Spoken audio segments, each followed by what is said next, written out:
Dito po ang bayan ay nagmamasid kasi nga importante na mapakinggan ang kanyang panig dito. Nung una pong inimbitahan din si Mipot pero wala na Baka pong wala. baka yun ang sinasabi, Hindi ko masiguro Okay. Opo, opo. Hindi ko matandaan kung sino mga pangalan Ito pong inyong NIA. NIA. Mas malala pa sa DPWH, maniwala kayo. Opo. Mas malala pa. Grabe to. Galit na galit si Erwin Tulfo dyan. O ito mga bayan, napag-usapan nga po natin na ito pong panayam, Sir Ted Pailon, dito nga po kay Tuta Soto mga kabayan, na kung saan halos magkandautal-utal nga. Ito pong si Tuta Soto na nga pag-usapan yung mga binabanggit po ni Saldico na involved dyan sa kickback na bilyon-bilyong piso mula sa flood control. Di po ba nabanggit ni Saldico na nagbabagsak po siya dyan ng pera dyan po kay Bongbong Marcos? May mga pangalan po siyang binanggit. Pero ang ipinagtataka po ni Sir Ted Pailon, bakit hindi po naiimbitahan dyan sa Senado, dyan sa Blue Ribbon Committee? Nung sasagot na po si Tuta Soto, halos magkadabuhol-buhol po yung kanyang pananalita. Siguro booking na booking kasi mga kabayan na talagang pinagtatakpan. Ito pong si Bangag Jr. Ito, mantakin niya mga kabayan ito daw pong si Junior pupunta daw po sa ICI at magpapasakop dun sa tinatawag nilang hearing kuno. Siya rin naman po ang naglagay ng mga tao dyan sa ICI. Tapos kunyari tatanungin siya, tapos sasabihin niya yung nalalaman niya kasi dinawit siya ni Saldico. Di parang ginagago nyo lang yung taong bayan. Di ba mga bayan? Booking na booking po Booking na po kasi. Ito, tingnan mo, Marcos Jr. handa umanong humarap sa ICI.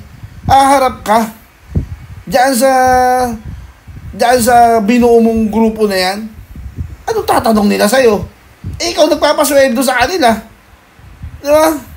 Ito mga bayan, balik tayo dito kay Sir Ted. Panoorin natin kung paano po halos magkanda buhol-buhol yung pananalita ni Tuta Soto nang tanungin po siya ni Sir Ted Pailon.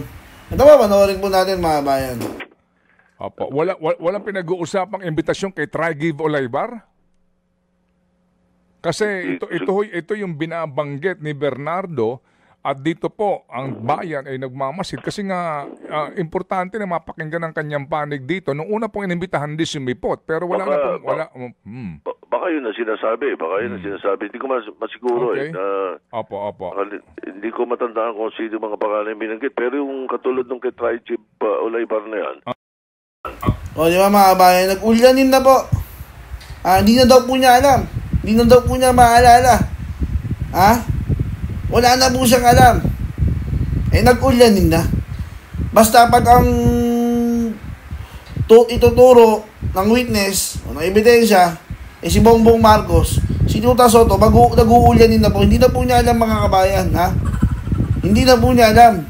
Wala na po siyang naaalala. Ulitin po natin. Ulitin po natin. Kasi ito yung binabanggit ni Bernardo. At dito po, ang bayan ay nagmamasid kasi nga importante na mapakinggan ang kanyang panig dito. Nung una pong inimbitahan din si Mipot, pero wala na pong wala. Baka yun ang sinasabi, Hindi ko masiguro Okay. Opo. Hindi ko matandaan kung sino mga pangalan binanggit. Pero yung katulad nung kay Tri-Chief Olaybar na yan, pag hindi pa kinakasuhan yan, pwedeng maimbita yan. Okay, opo. Sige, so meron pa pong proposal ng isa o dalawa pong hearing pa? Pero kasi yung isa tungkol pa rin sa DPWH yata, pero gusto nilang unahin itong malaking kontrobersya to. Teka, ano ba ba? Opo, senior moment tayo. Tito Sen, sige po. Senior moment. Opo, di bale. Opo. Ito pong inyong NIA. NIA. Mas malala pa sa DPWH, maniwala kayo. Opo. Mas malala. Mga kabayan, mga kabayan, mas malala pa daw po yung usapin dyan sa NIA kaysa dyan sa DPWH. Balak na pong ihinto ni Tuta Soto ito pong hearing dyan po ng Blue Ribbon dyan sa flood control. Gusto na po nilang ilihis. Siguro mga kabayan meron pong nakikita. Ito pong sila Tuta Soto, sila Ping Lacson, na koneksyon na pwedeng idikit sa mga Duterte dyan po sa NIA. Kaya yan po yung gusto nilang pasukin. At sinasabi niya mas malala daw po eh. Tingnan, mapakinggan natin ha. Malamang sa malamang, mukhang meron pong iko-connecta yan sa mga Duterte. Maniwala po kayo sa hindi. Yang galawan ni Tuta Soto, sabi niya mas malala daw. Ituturo niyan, mga Duterte, ito. Panoorin po natin. Ulitin po natin.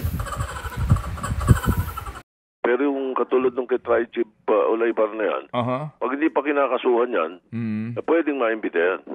Okay, opo. Sige, so meron pa pong proposal ng isa o dalawa pong hearing pa? Oo pero kasi yung isa tungkol pa rin sa DPWH yata, pero gusto nilang unahin itong malaking kontrobersya to. Teka, ano ba ba't pa? Opo, senior moment tayo, Tito Sen. Sige po. Senior moment opo, ako. di bale. Opo, ito pong inyong... NIA. NIA. Mas malala pa sa DPWH, maniwala kayo. Opo. Mas malala pa. Grabe ito. Opo. Well, meron po diyang mga proyekto nga na inabandona na po at hindi na nga tinapos ng mga contractors nila. Anyway, grabe, sige po. Galit na galit si Erwin Tulfo dyan. Opo, sige po. Sir, ito pong Independent People's Commission bill po ninyo, ano pong balita ninyo? As in, ayaw i-certify ng Presidente as urgent? Hindi, wala naman sinabing ayaw. Na-report na namin. On second reading na sa amin, di-sponsoran ko na eh. Okay. Hindi mga bayan. Grabe daw. Galit na galit daw si Erwin Tulfo. Malamang sa malamang, i-connecta po yan. I-connecta po nila yan. Maniwala po kayo sa hindi. Kumbaga sinabi nga, this I promise you. I-connecta po yan. Yung paggalawan nila eh. Gusto na po kasi nilang malihis mga kabayan sa flood control. Bakit? Kasi natutumbok. Ang tumbok po kasi talaga ng flood control ng mga kabayan.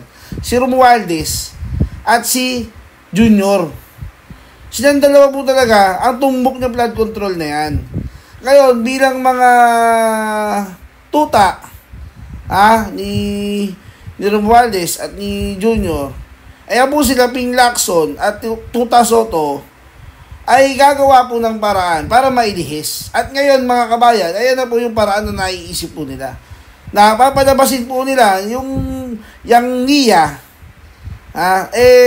Sasabihin, mas matindi pa ito sa flood control. O, di ba? Ano na sinasabi nila?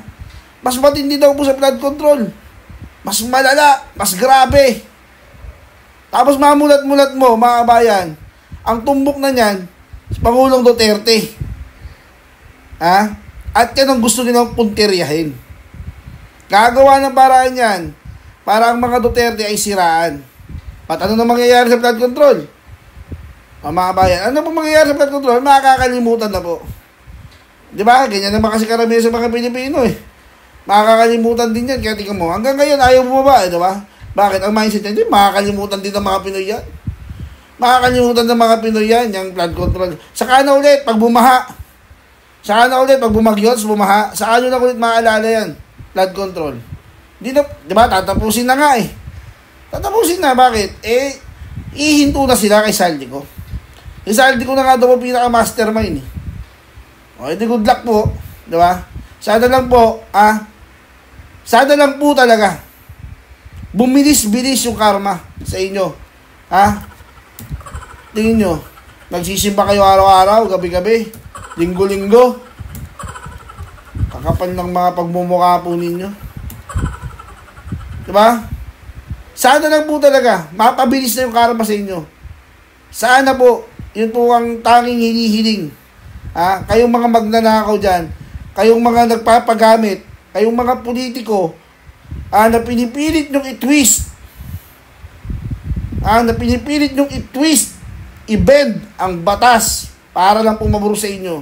Sana makarma po kayo. Hindi lang po kayo, pati ang mga pamilya po ninyo. Sabihin nyo, bakit naman hinana nyo yung walang kamalay-malay na ano? Para gaba na po sa inyong lahat yan. Para hindi na po kayo umulit.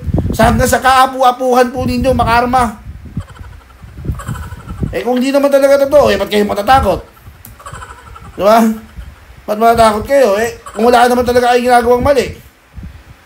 Kung nasa tama lang talaga kayo. Pero kung ginagamit nyo ang batas para lang paglaruan at huwag maturo si Bongbong Marcos na inyong mga amo at inyong kumpare, makakarma sana kayo mula sa asawa ninyo hanggang sa mga apo nyo.